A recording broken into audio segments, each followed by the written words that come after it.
আসসালামু আলাইকুম। চলে আসছি ছোট্ট একটা মিনি ব্লগ নিয়ে। আজকে চলে আসছি লাকি মামির বাসায় ঈদের পর। তো মামি বললো সবাইকে নিয়ে আসার জন্য, তো আমরা সবাই আসছি। আসার পর আমরা বসছি, আর দেখো এখানে বসার পর ছবি টবি আমি তুলেছিলাম। তারপর আমরা ড্রয়িং রুম থেকে মামির কাছে যাচ্ছিলাম, দেখি মামি খাবার দাবার রেডি করে ফেলছে, মানে সন্ধ্যার নাস্তা বেসিকলি।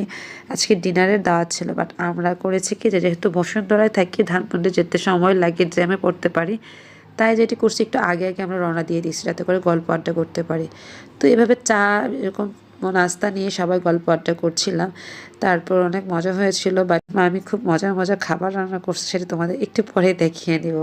নাস্তা খাওয়ার পর ড্রয়িং রুমে এসে আবার কিছুক্ষণ বসছি, বসার পর খালারাও আসছে, তো তাদের সাথেও গল্প করলাম। এবার যেটি হয়েছে দেখো কত আইটেমস করেছে, এরকম সবজি এত মজা হয়েছে, রোস্টটাও খুব মজা হয়েছে।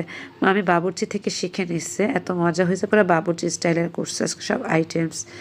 এবং তোমরা দেখতে পাচ্ছ এখানে একটা বেগুনের আচার যেটাকে বলে ওইটা করছে। আমি প্রথমে ভেবে নিয়েছিলাম বেগুনের হচ্ছে কি শুটকি বাটনা, এটা আচার ছিল।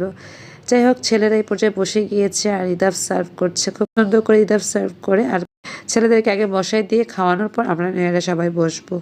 যাই হোক, আমি ফার্স্টে মামিকে অনেক ধন্যবাদ জানাই। মামি এত স্পেশাল স্পেশাল খাবার নিজের হাতে রান্না করেছে, এটা আসলেই আমাদের সবার কাছে খুব ভালো লেগেছে। সবজিটা এতটা সুন্দর আঠালো হয়েছে না, পুরো মনে হচ্ছিল যে রেস্টুরেন্টের। আর এই যে দেখো বেগুনের রসুন দিয়ে আচার করছে না, এটাও খুব মজার ছিল। যাই হোক, পোলাওটাও সুন্দর, উপরে একটু বেরেস্তা দিয়ে দিয়েছে। পোলাওটা শুধু মামি বাবুর্চি দিয়ে করে নিয়ে আসছে, অনেকগুলো পোলাও রান্না করেছে, আর বাকি সব কিছু মামি করেছে। এখানে কাবাব করছে, এত সুন্দর হয়েছে কাবাব। এটাকে রেশমি কাবাব না কি কাবাব বলে, জালি কাবাব বলে, জালি কাবাব করছে বাবুর্চি স্টাইলে। ওই যে ডিম দিয়ে উপরে ছড়ায় ছড়ায় থাকে না, ওই টাইপেরই করছে। আর ডিমের কুরমাটা এতটা টেস্টি হয়েছে, আমি যদিও সেদ্ধ ডিম খাই না, বাট কুরমার ঝোলটা খেয়ে নিয়েছিলাম। তো খাওয়ার পর আমার কাছে টোটালি ডিফারেন্ট মনে হয়েছে। আমি সব কিছুতে ঘি ব্যবহার করছি, তো খুব মজা হয়েছে। আর রিচ ফুডগুলি ঘি ব্যবহার করলে আমার কাছে মনে হয় একটু রিচ রিচ মনে হয়। যাই হোক, সবাই এভাবে একসাথে আমরা আজকে ডিনার করে নিয়েছি। ঈদের পর আমরা দাওয়াত পেয়ে গিয়েছি, তো এটাও খুব মজার আসলে। যাই হোক, আমরা এখানে তুলবি এবং কৃতবিকেও মিস করছিলাম, মানে সবাইকে, আমাদের আরও কাজিন বলতে আদনানের কাজিনরা ছিল, তারা সবাই বাইরে আছে বিদেশে, তো তাদেরকে আমরা খুব মিস করছিলাম এই মুহূর্তে। তো বলা বলিও করছিলাম, তারপর আমরা সবাই সেলফি তুলেছিলাম, তখন ওদের কথাও বলছিলাম। যাই হোক, খাবারের পর আমরা ড্রয়িং রুমে এসে আড্ডা দিচ্ছিল, আর দুইটা এরকম জার চলে আসছে। দেখো কি মজার মালাই মিষ্টি বানাইছে মামি, এবং উপরে জাফরান দিয়ে দিচ্ছে না, পুরাই মনে হয়েছে যে দোকান থেকে নিয়ে আসছে। তো সবাই কিন্তু ফার্স্টে ভেবে নিয়েছিল দোকানের মালাই চপ বা যেটাই বলো, এটা মালাই মিষ্টি বলা হয়।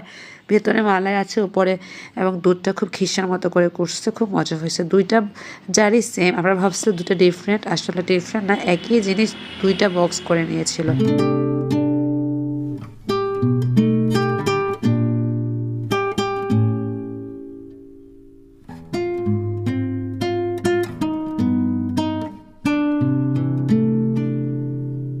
আদনান দেখো এই বিড়ালটাকে কত আদর করছে। বিড়ালটা পুরাই কুচকুচে কালো, আদনানের সাথে ম্যাচ হয়ে গিয়েছিল। আর আমি কেন জানি বিড়াল সহ্য করতে পারি না, তার উপর কালো হলে তো আরও আমার খুব ভয় লাগে।